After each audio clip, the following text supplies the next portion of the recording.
Okay guys, so ito magagawa naman tayo ng isang electric fan. Bali i-rewind ko nga pala to guys. So natanggal ko na yung kanyang motor nandito sa aking table. So maliit nga pala itong motor na ito kumpara dun sa mga dating motor na ginagamit ng electric fan. Medyo nagtipid na siguro ang mga company ngayon kaya medyo maliit nang ginagamit. So sukatin ko nga pala guys para makita nyo kung anong sukat nitong bagong mga motor na lumalabas ngayon. So ang normal is 75, ngayon ay 66.3 na lang. And then ang loob niya ngayon ay ginagamit niya ay 44.5. So pinaliit na talaga guys. And then yung taba niya ngayon ay 15 na lang guys, no. Karamihan kasi 16 saka 14 pag yung medyo maliit. Katulad nito guys is 14 ito pero medyo malaki naman siya compared dun sa isa. At ganito naman pala guys kung paano ko siya tinanggal, no. Bali gumamit lang ako ng cutter dyan na kulay green. So and then kinat-cut ko siya. Masakit yan sa kamay guys. Medyo sanayan lang. Sa umpisa medyo masakit yan. Then huhugutin mo naman siya ng long nose. Ang iwasan mo dyan guys ay masira yung kanyang mylar ang tawag. Yung makikita nyo na sa gilid ng mga puting plastic. So dapat hindi nyo masira yan para magamit nyo pa. Pero kung masisira na, obligado papalitan nyo talaga. So ganito na guys yung outcome nya, no? Kung makikita nyo, katanggal natin yung dating tanso. And then guys, gagamit tayo ng number 35 na tanso. Yan ang madalas kong ginagamit kasi. So magka-counting na tayo guys. Yan. Ikot-ikot lang natin dahan-dahan para hindi tayo maputulan. Mamaya guys, papakita ko sa inyo kung ilan ang counting ko dito. Bali guys, sarili kong timpla ito, no. Bawat nagre-rewind guys, may sari-sariling timpla. Depende na lang sa iyo kung paano mo siya tinimpla, no. Kasi ako, itong nasanayan ko. Makikita nyo dyan guys ay meron tayong running na 850 times 4. Kaya yan ang nakuha niyang counting. Ngayon ilalagay na natin siya para makagawa naman tayo ng kanyang starting, no. Running muna ito guys. So ilalagay lang natin, sok lang natin. Medyo maliit yung butas kaya tiyaga-tiyaga talaga to guys. Pero makukuha din niya sa tiyaga. Ito na guys, nailagay ko na, no. Papakita ko muna sa inyo kung nasa nagsimula yung wire. So nandito yung ending sa gilid. So ito yung kanyang start, ending yon. Ito yung beginning. Ito ang beginning guys. And then ito yung ending. So dun siya nag-end yung wire clockwise. So common na to guys. Papakita ko lang para dun sa mga hindi nakakalam. Beginning, ending. So sa kabila magbabago yan mamaya. Ito na, nakailagay ko na. So beginning dito kanina, beginning. Yan ang beginning. Ito yung ending. And then sa kabila nito, iikot siya sa kabila, doon naman siya magbibigin. And then dito naman siya mag-ending, magiging counterclockwise na siya guys, no. Sana na-gets nyo. So paulit-ulit yan guys. Ganon din sa kabila, magbibigin na ulit tayo doon mamaya. Bali uulitin nyo lang yung ginawa nyo sa umpisa. Begin na naman, then clockwise na naman yon. Diyan, papasok siya dyan, begin na naman siya dyan, clockwise. So ito na yung outcome guys.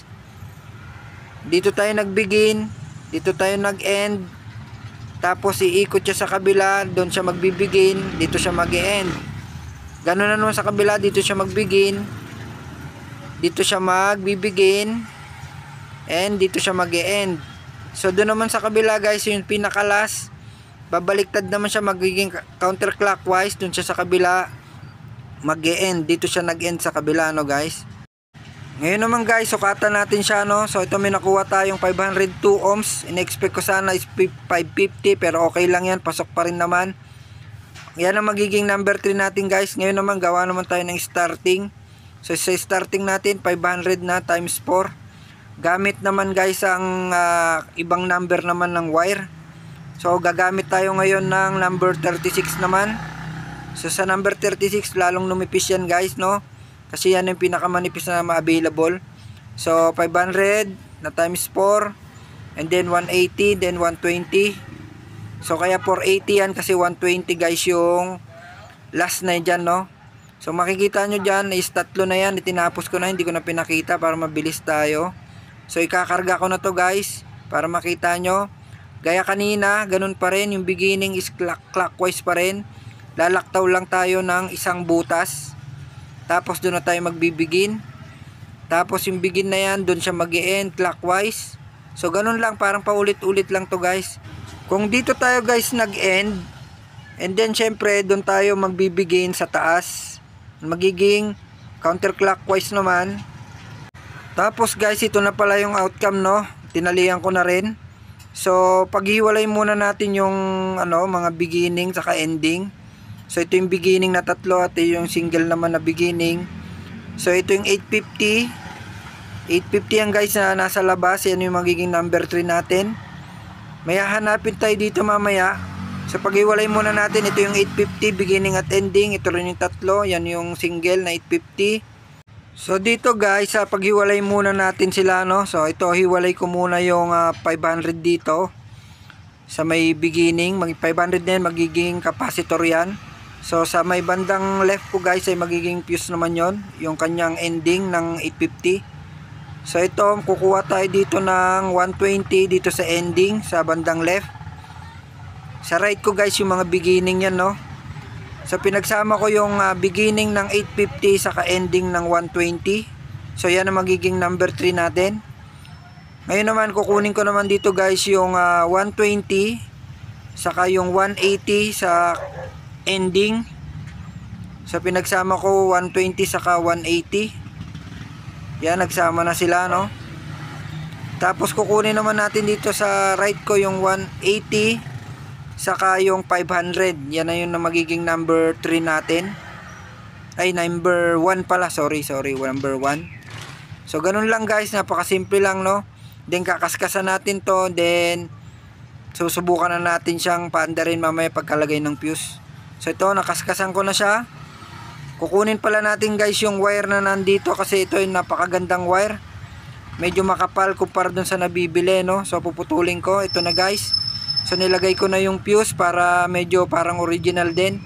Ilalagay natin siya sa ilalim ng tanso para ramdam niya yung init. So nandun na siya guys, nakabalot niya sa ilalim, di nyo na nakita. Okay, ito na yung outcome. Babarnisan na lang. So ito guys, mayroon na siyang varnish. Then pinalitan ko na rin nga pala yung mga shafting at bushing niya, no? Bago na siya para mukhang bago na rin. So ito na yung outcome guys, i-testing na natin kung gagana. So piniikot ko muna kung maluwag at pre-wheel. So okay, umiikot naman. Sasaksak naman natin ngayon guys. Ayun guys, umiikot na, no? So very good na yung ating ni-rewind. So ito guys, umaandar na with LEC na siya. Sabay umulan nga pala dito nga sa amin guys, no? Sakto. Natapos ko yung rewind na nakakaantok, no? Salamat sa mga nanood guys. Ang galing! Ang galing!